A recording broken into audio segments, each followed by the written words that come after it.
안녕하세요. 재무제표 수다 떨기 민홍섭 이승우 대리사입니다.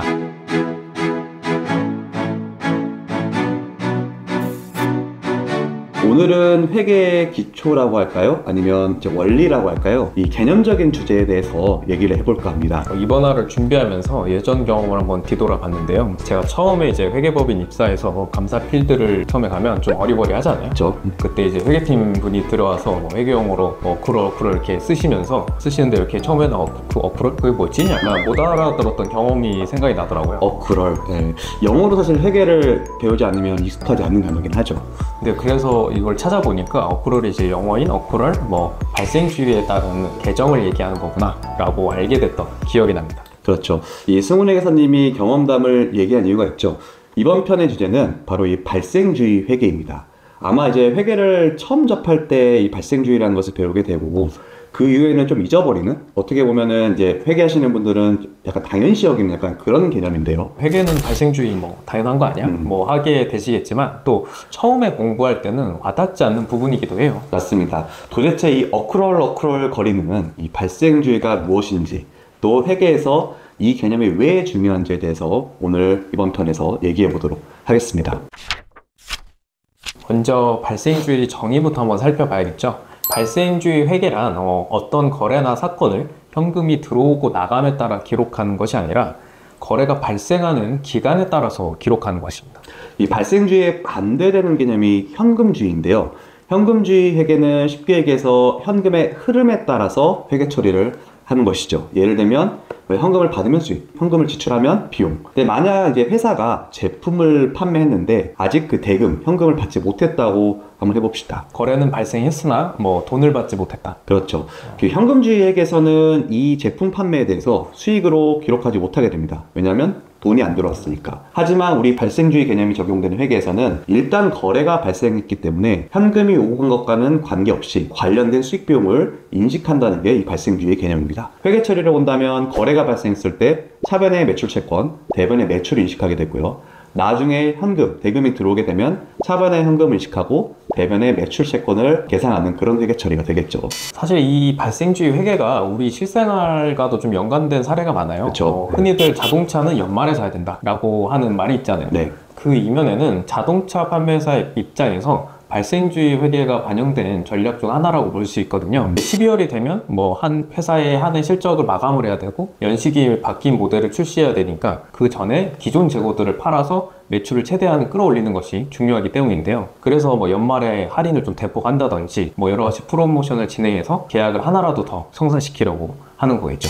발생주의 관점에서는 자동차 판매 대금을 할부로 한다고 해도 회사 입장에서는 제품 판매에 대한 매출 인식을 할 수가 있게 되는 거니까요. 그렇죠. 그래서 소비자 입장에서는 12월에 차를 사는 게 좋다라는 얘기가 있는 거겠죠. 네. 또 반대로 이제 저희가 주변 실생활에서 헬스장이나 골프 연습장처럼 이용료에 대한 6개월에 얼마, 1년에 얼마 이런 식으로 이제 그 서비스 기간 단위를 두고 거래가 이루어지는 경우도 우리 주변에 많은데요. 그렇죠. 이런 것도 만약 회계 처리를 하게 된다면은 다 발생주의의 개념이 녹아있다라고 볼 수 있죠.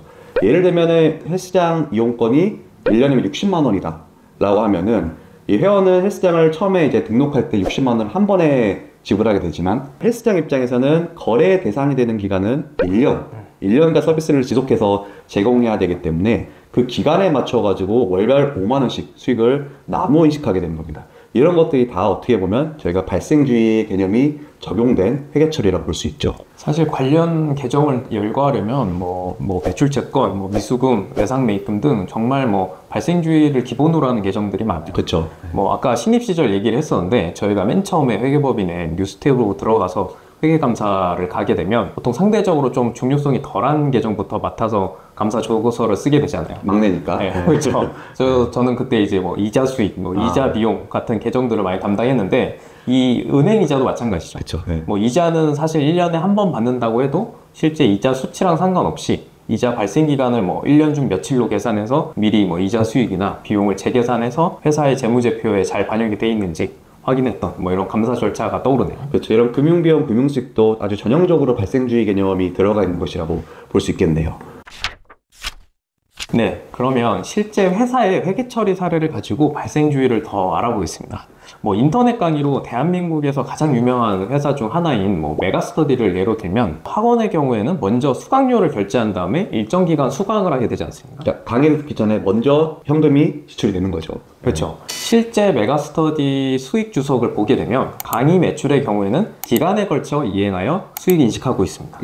보통 학생들이 수강료 결제는 강의를 듣기 전에 하니까 메가스터디는 현금을 이때 수취하겠지만 매출의 인식은 강의 기간 동안 나누어서 한다는 거겠죠. 그에 반해서 급식 매출이나 도서 판매 매출은 한 시점의 수익 시기를 이행하는 것으로 볼 수 있습니다.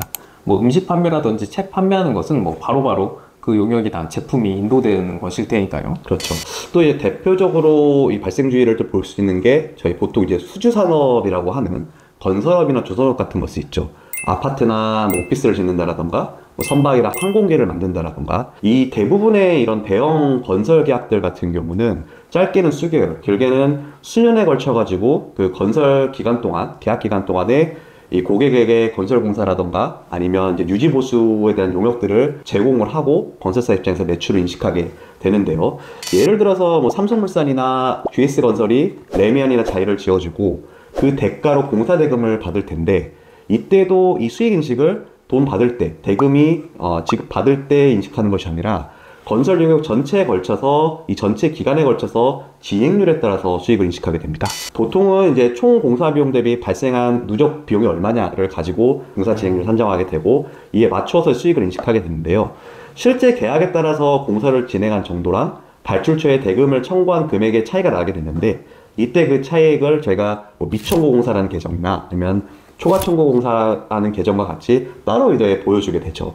이게 사실은 이제 회계를 처음 접하시는 분들한테는 좀 어려운 얘기일 텐데 저희가 건설업과 관련된 회계 이야기는 다음에 기회가 되면 한번 별도로 준비해서 얘기해 보도록 하겠습니다. 사실 기업 재무만을 위주로 보시게 되면 지금까지 드린 이야기들이 당연한 거 아니야 라고 좀 하실 수도 있어요. 생소하시겠지만 공동주택 회계 기준이라는 것이 있습니다. 우리나라 같은 경우는 대부분 이제 아파트 공동주택에 살게 되는데 이 공동주택 회계 기준에 따라 재무보고를 하게 되는데요. 이 공동주택 회계 처리 기준은 2015년 8월에 제정이 됐다고 해요. 네. 근데 이 회계 기준 제4조를 보게 되면 회계 처리 원칙상 관리비 회계는 발생주의 원칙이지만 관리 외의 손익은 현금주의도 적용을 할 수 있게 되어 있거든요. 근데 사실 이제 국가회계도 좀 비슷한 것 같은 게 예전에는 제가 알기로는 국가회계는 이제 기본적으로 현금주의를 선발하는데 요즘은 또 발생주의에 대한 개념도 많이 적용을 한 걸로 알고 있거든요.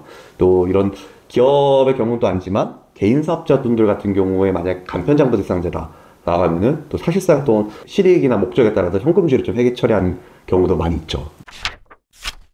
물론 이제 이러한 발생주의 회계도 단점이 있긴 합니다. 먼저 복잡해요. 어렵죠. 네. 그래서 회계를 공부하신 분들은 쉽게 와닿을 수 있지만 앞서 말씀드린 채권이나 채무에 대한 추정이 필요하고 특히 감가상각에 대해서도 마찬가지죠. 그렇죠. 네. 그러다 보니 이런 복잡하다는 면이 하나 있고 또 현금 유출입과 달리 회계 처리를 하다 보니까 결국 기업을 운영하는 데 있어서 중요한 현금과의 괴리가 좀 생기는 경우가 있어요. 마찬가지로 매출이 좋은데 채권 회수가 안 되면 말 그대로 기업 입장에서는 현금 바닥나버리고 흑자도산 하는 거니까. 그래서 어떻게 보면은 저희가 이 재무제표에서 보면은 이런 발생주의 회계를 보완하기 위해서 현금 흐름만을 추가로 모아서 볼 수 있는 현금 흐름파라는 게 또 있고 그게 어떻게 보면 현금 흐름의 가장 또 중요한 또 기능이 아니냐 싶습니다. 너무 진부한 주제였네요.